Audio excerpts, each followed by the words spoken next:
So I think an actionable step that leaders can take to prepare for chaos or for change is to always be planning and making sure that you and your team have got 3 or 4 goals for a quarter, 3 or 4 major goals for a year, and focusing on those maniacally. And then as chaos or confusion, which is going to be inevitable, it's going to be a key employee that decides to leave, or obviously we've had the pandemic, or we've had this market turmoil that's occurred. You can adjust to those things. You can be agile as you see those things come on, but I still think having your focus on those goals on a consistent basis and prioritizing those is the most important thing.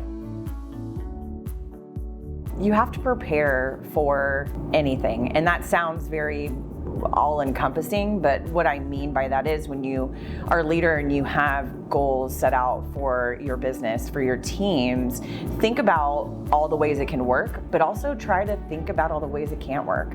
And you'll have contingency plans that you can build based on those what if it doesn't work moments. I think chaos is inevitable. I just kind of described it as disorder. There's always going to be disorder, confusion, but I think it's a professional skill to deal with it. And I don't mean accept it. I mean plan for contingencies, be flexible, control what you can control, make a decision with the data you have at the time. But I would say, certainly learn to deal with the inevitability that there will always be confusing things and disorder.